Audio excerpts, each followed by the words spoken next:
بسم اللہ الرحمن الرحیم۔ السلام علیکم، my name is Samara and I am a clinical psychologist. آج میں پینک ڈس آرڈر کے بارے میں ڈیٹیل میں بات کروں گی کہ اس بیماری کی علامات کیا ہیں، اس کی کیا وجوہات ہیں اور اس کا طریقہ علاج کیا ہے۔ پینک ڈس آرڈر میں فرد کو بار بار پینک اٹیکس آتے ہیں اور یہ پینک اٹیکس ان ایکسپیکٹڈ ہوتے ہیں۔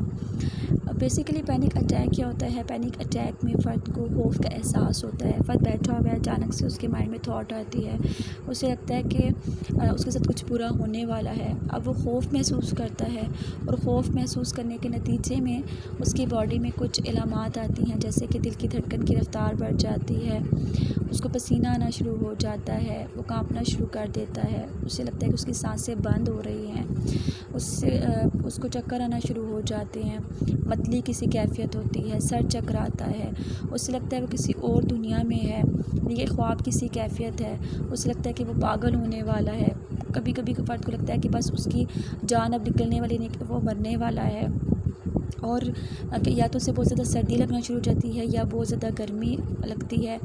اس کے علاوہ فرد کو بہت بے چینی محسوس ہوتی ہے، اسے لگتا ہے اس کے ہاتھ پاؤں پر سوئیاں چبھ رہی ہیں۔ اب ان جسمانی علامات کے نتیجے میں فرد کا خوف مزید بڑھ جاتا ہے اور زیادہ خوف زدہ ہونے کی وجہ سے فرد کی جسمانی حالت مزید بگڑ جاتی ہے، اس کے جسم میں اور مزید سمٹمز آنا شروع ہو جاتے ہیں، جس کی وجہ سے فرد کو کنٹرول کرنا بہت مشکل ہو جاتا ہے، ایون کہ کچھ کیسز میں فرد بے ہوش ہو جاتا ہے۔ اب فرد کو جب فرسٹ ٹائم پینک اٹیک آتا ہے تو اسے لگتا ہے کہ اسے کوئی موذی مرض ہو گیا ہے۔ فرد سمجھتا ہے کہ اسے ہارٹ کا پرابلم ہو گیا، یعنی کہ دل کا عارضہ ہو گیا ہے، اور ڈاکٹر کے پاس جاتا ہے، اپنا چیک اپ کرواتا ہے، اپنی کیفیت بتاتا ہے، کیونکہ اسے لگتا ہے کہ اس کے دل کی دھڑکن کی رفتار تیز ہونے کی وجہ سے اس کو پسینہ آیا اور اس کی ایسی حالت ہوگی کہ وہ چکر آ کر گر گیا۔ اب فرد تکلیف محسوس کرتا ہے، یعنی کہ اس کے دل کی دھڑکن کی رفتار بھی تیز ہوتی ہے، اس کو پین بھی محسوس ہوتا ہے، اس کو پسینے بھی آتے ہیں، اسے چکر بھی آتے ہیں، لیکن اس کی وجہ کچھ اور ہوتی ہے، یعنی کہ اس کی وجہ وہ خوف ہوتا ہے جو اس کے مائنڈ میں تھا۔ اس خوف کے نتیجے میں اس کو تمام علامات آئی، لیکن فرد کو اس کے بارے میں نہیں پتہ ہوتا۔ وہ ڈاکٹر کے پاس جا کے بار بار یہی شکایت کرتا ہے کہ مجھے دل کا مرض ہو گیا ہے، اور وہ اپنے ٹیسٹ بار بار کرواتا ہے، لیکن فرد کی رپورٹ ٹھیک ہوتی ہے، اس کو کوئی میڈیکل ایشو نہیں ہوتا۔ وہ ڈفرینٹ ڈاکٹرز کے پاس جاتا ہے، اپنا بار بار چیک اپ کرواتا ہے، یہ کنفرم کرنے کے لیے کہ اس کو ہارٹ کا مسئلہ ہے یا کوئی اور جسمانی عارضہ ہو گیا ہے، لیکن ایسا نہیں ہوتا۔ اب فرد اپنی ہیلتھ کو لے کر اوور کانشیس ہو جاتا ہے۔ اب فرد اسی خوف میں مبتلا رہتا ہے کہ اس کو اگین پینک اٹیک نہ آ جائے، یعنی کہ اگین اس کی دل کی دھڑکن کی رفتار نہ بڑھ جائے، اسے پسینے نہ آئے اور وہ چکرا کر گر نہ جائے۔ اب اس خوف کے نتیجے میں اگین فرد کو پینک اٹیک آتا ہے۔ اس طرح سے فرد کو بار بار پینک اٹیکس آتے ہیں، ایون منتھ میں فرد کو 2 سے 3 بار پینک اٹیکس آتے ہیں، اور یہ پینک اٹیکس ان ایکسپیکٹڈ ہوتے ہیں، یعنی کسی بھی وقت کسی بھی جگہ فرد کو اچانک سے خوف محسوس ہوتا ہے، اس کے نتیجے میں اس کی یہ حالت ہوتی ہے کہ اس کو پینک اٹیک ہو جاتا ہے۔ اس لیے ہم اس کو پینک ڈس آرڈر کہتے ہیں، کیونکہ پینک ڈس آرڈر میں فرد کو بار بار پینک اٹیکس ہوتی ہیں، اور یہ پینک اٹیکس ان ایکسپیکٹڈ ہوتے ہیں، ان کی کوئی ریزن نہیں ہوتی۔ بیسیکلی پینک ڈس آرڈر میں فرد کو پینک اٹیکس کا ہی خوف ہوتا ہے۔ جب فرسٹ ٹائم اس کو پینک اٹیک آتا ہے تو وہ بہت زیادہ خوف زدہ ہو جاتا ہے، اور وہ نہیں چاہتا کہ اس کے ساتھ اگین ایسا ہو، لیکن جب بھی وہ اس پینک اٹیک کے بارے میں سوچتا ہے تو وہ اس قدر خوف زدہ ہو جاتا ہے کہ اس کو اگین پینک اٹیک آ جاتا ہے، اور اس طرح سے یہ سلسلہ جاری رہتا ہے۔ اب اس کے نتیجے میں فرد کی فنکشننگ بری طرح سے افیکٹ ہوتی ہے، وہ اپنی ہیلتھ کو لے کر بہت زیادہ کانشیس ہو جاتا ہے، کھانے پینے میں احتیاط کرتا ہے، وہ ایکسرسائز نہیں کرے گا، اس لگے گا کہ وہ ایکسرسائز کرے گا تو اس کے دل کی دھڑکن کی رفتار تیز ہو جائے گی، وہ بار بار ڈاکٹر کے پاس جائے گا، چیک اپ کروائے گا، ٹیسٹ کرواتا رہے گا، یعنی کہ اس کو لگتا ہے کہ اس کو کوئی جسمانی عارضہ ہو گیا ہے، اور اسی وجہ سے وہ ہر چیز میں احتیاط کرتا رہتا ہے، جس کی وجہ سے اس کی حالت مزید خراب ہوتی جاتی ہے۔ اب اس تمام کی وجہ سے اس کی جو آکوپیشنل لائف ہے، پرسنل لائف ہے، سوشل لائف ہے، وہ بری طرح سے افیکٹ ہوتی ہے، کیونکہ اس کی کنسنٹریشن صرف اپنی ہیلتھ کی طرف ہے، وہ باقی چیزوں پہ کنسنٹریٹ نہیں کر پاتا۔ پینک ڈس آرڈر کی وجوہات کے بارے میں اگر ہم بات کریں تو اس کی وجہ کوئی سنگل فیکٹر نہیں ہے، بلکہ ڈفرینٹ فیکٹرز اس ڈس آرڈر میں کنٹریبیوٹ کرتے ہیں۔ کوئی بھی ذہنی یا جسمانی مرض ہے وہ کسی ایک چیز کی وجہ سے نہیں ہوتا، بلکہ ڈفرینٹ چیزیں مل کر وہ ڈس آرڈر بناتی ہیں۔ پینک ڈس آرڈر میں بھی ڈفرینٹ فیکٹرز کنٹریبیوٹ کرتے ہیں۔ The first one is temperament. وہ لوگ جو کہ بہت زیادہ حساس ہوتے ہیں اپنی فزیکل ہیلتھ کو لے کر، ان کو یہ ڈس آرڈر ہو سکتا ہے، کیونکہ اگر ان کی فیملی میں ان کی کسی فرینڈ کی ڈیتھ ہو گئی ہارٹ اٹیک سے یا کسی بھی جسمانی عارضے کی وجہ سے، تو ان کو خوف محسوس ہوتا ہے، انہیں لگتا ہے کہ انہیں بھی یہ عارضہ نہ ہو جائے، اور اگر ان کو ذرا سے ان کی اگر دل کی دھڑکن کی رفتار تیز ہوتی ہے، پسینے آتے ہیں، تو ان کو لگتا ہے کہ انہیں ہارٹ اٹیک ہو رہا ہے، اور وہ بے حد خوف زدہ ہو جاتے ہیں، اور خوف زدہ ہونے کی وجہ سے ان کو پینک اٹیک ہو جاتا ہے۔ اور فرسٹ ٹائم پینک اٹیک ہوتا ہے تو جیسا کہ میں نے پہلے بتایا، ان کو بار بار پینک اٹیکس آتے ہیں اسی خوف کی وجہ سے۔ The second thing is neuro biology. کچھ ریسرچز کے اکارڈنگ وہ لوگ جن کو پینک ڈس آرڈر ہوتا ہے، ان کے برین میں جو کاربن ڈائی آکسائڈ ڈیٹیکٹرز ہوتے ہیں وہ ہائپر سینسٹیو ہوتے ہیں۔ اس کے علاوہ اگر ہم جینیٹک فیکٹر کو دیکھیں تو وہ بچے جن کے پیرنٹس کو انزائٹی یا موڈ ریلیٹڈ ڈس آرڈرز ہوتے ہیں تو ان میں بھی یہ ڈس آرڈر ڈیولپ ہو سکتا ہے۔ اس کے علاوہ انوائرمنٹل فیکٹرز بھی اس ڈس آرڈر میں کنٹریبیوٹ کرتے ہیں۔ For example childhood abuse, smoking, traumatic event, یعنی کسی کے بلفڈ ون کی اچانک ڈیتھ ہو گئی جس کی وجہ سے اس کو پینک اٹیک آیا۔ پینک ڈس آرڈر کے ٹریٹمنٹ کے بارے میں اگر ہم بات کریں تو اس میں میڈیکیشن اور سائیکو تھیراپی دونوں یوز کی جاتی ہے۔ میڈیکیشن کا یوز فوراً سے نہیں کیا جاتا، بلکہ بہت سویئر کیسز میں یوز کیا جاتا ہے، جہاں پہ فرد بالکل بے بس ہو گئے، یعنی کہ اس کے لیے اب خود کو کنٹرول کرنا، یا ہم یہ کہہ سکتے ہیں کہ جہاں پہ اس کے اوپر کوئی بھی سائیکو تھیراپی کام نہیں کر رہی، یعنی کہ اس کی بے چینی کنٹرول نہیں ہو رہی کسی بھی طرح سے، تو پھر ہم میڈیسنس یوز کرواتے ہیں۔ میڈیسنس میں SSRIs پرسکرائب کی جاتی ہیں، جو کہ شارٹ ٹائم کے لیے دی جاتی ہیں، وہ بھی بہت زیادہ لمبے عرصے کے لیے یوز نہیں کروائی جاتی کیونکہ ان کے بھی سائیڈ افیکٹس ہوتے ہیں۔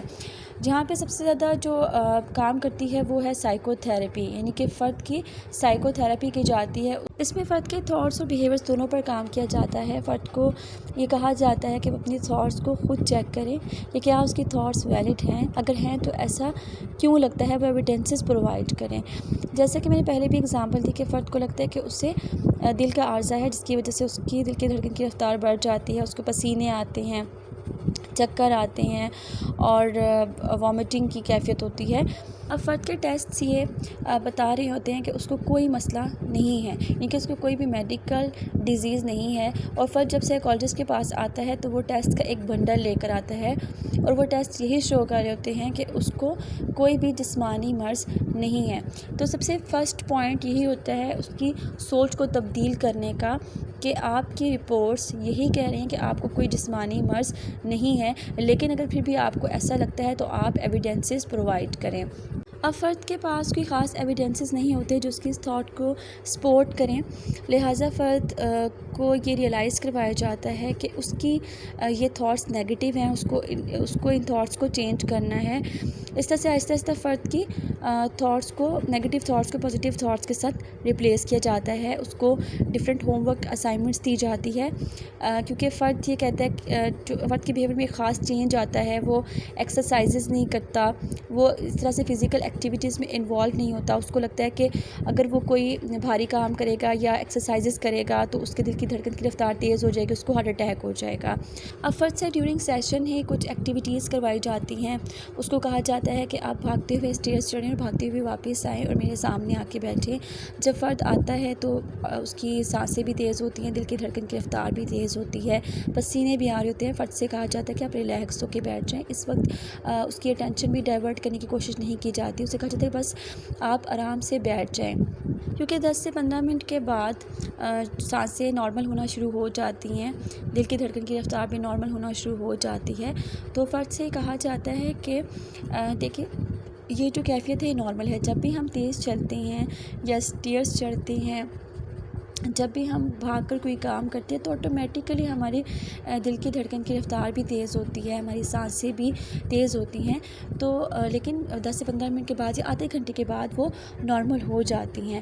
لہٰذا فرد کو یہ احساس دلوایا جاتا ہے کہ اگر وہ یہ سمجھتا ہے کہ اس کے ایکسرسائزز کرنے سے یا فزیکل ایکٹیویٹیز کرنے سے اس کو ہارٹ اٹیک ہو سکتا ہے، اس کی جسمانی صحت خراب ہو سکتی ہے، تو ایسا نہیں ہے، کیونکہ یہ ایک نارمل چیز ہے کہ جب بھی آپ بھاگتے ہیں، واک کرتے ہیں، کوئی بھی ایسی فزیکل ایکٹیویٹی کرتے ہیں، ایکسرسائزز کرتے ہیں، تو دل کی دھڑکن کی رفتار بھی تیز ہوتی ہے، سانسیں بھی پھولتی ہے، پسینہ بھی آتا ہے، اٹس نارمل، یہ کوئی ہارٹ اٹیک نہیں ہے۔ اس طرح سے فرد کو ریلیکس کیا جاتا ہے، اس سے یہ کہا جاتا ہے کہ آپ کو اس سے خوف زدہ ہونے کی ضرورت نہیں ہے۔ اس کے علاوہ کچھ ریلیکسیشن ٹیکنیکس بھی یوز کی جاتی ہیں، جیسے ڈیپ بریدنگ ایکسرسائز. یہ بہت افیکٹو ہوتی ہے. فرد سے کہا جاتا ہے کہ جب آپ کو خوف محسوس ہو تو آپ ریلیکس ہو کر بیٹھ جائیں اور لمبی لمبی سانسیں لیں. 10 to 15 منٹس تک آپ یہ کریں. اس سے بہت زیادہ فائدہ ہوتا ہے. اس کے علاوہ فرد کو کہا جاتا ہے کہ وہ یوگا کرے. ڈفرینٹ ایکسرسائزز اسے کروائی جاتی ہیں. اس کے علاوہ کچھ بیہیویئرس سے فرد کو روکا جاتا ہے. اسے کہا جاتا ہے کہ جب آپ کو پینک اٹیک ہوتا ہے تو آپ نے کچھ نہیں کرنا بلکہ بیٹھ کر ویٹ کرنا ہے خود کے ریلیکس ہونے کا، کیونکہ یہ کیفیت 15 سے 20 منٹ یا آدھے گھنٹے تک رہتی ہے، اس کے بعد نارمل ہو جاتی ہے. لہٰذا اس وقت اگر فرد بھاگ دوڑ کرے گا، ڈاکٹر کے پاس جائے گا ایمرجنسی میں، یا پھر گھر میں کچھ ایسے ایکٹیویٹیز کرے گا جس سے وہ خود کو ریلیکس کر سکے، تو اس سے اس کی حالت مزید خراب ہوگی. اس کے علاوہ اس مرض میں فرد کیونکہ اپنی ہیلتھ کو لے کر بہت کانشیس ہو جاتا ہے، وہ بار بار اپنی نبض چیک کرے گا، اپنے دل کی دھڑکن کی رفتار کو چیک کرے گا، بی پی چیک کرے گا، نیٹ پر ایسی چیزیں پڑھے گا جس سے اسے پتہ چل سکے کہ اس کے ساتھ کیا پرابلم ہے. اسے یہی لگ رہا ہوتا ہے کہ اس کو دل کا عارضہ ہے، تو وہ دل کے عارضے کو لے کر سرچ کرے گا کہ کیا سمٹمز ہیں، اس کی کیا پریکاشنز ہیں، کیا ٹریٹمنٹ ہے. اب جب وہ سارا دن اسی چیز پہ کنسنٹریٹ کرتا رہے گا تو اس کا خوف مزید بڑھتا جائے گا، جس سے اس کو پینک اٹیکس ہوں گے. تو فرد کو منع کیا جاتا ہے کہ وہ ایسا نہ کرے، وہ اپنے آپ کو مانیٹر کرنا چھوڑ دے.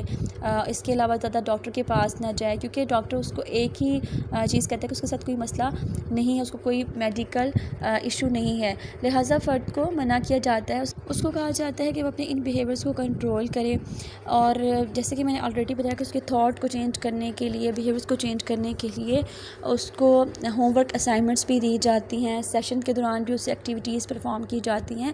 تو اس طرح سے ڈفرینٹ ٹیکنیکس کو یوز کرتے ہوئے اور فرد کے ڈفرینٹ بیہیویئرس کو کنٹرول کرتے ہوئے فرد کا ٹریٹمنٹ کیا جاتا ہے.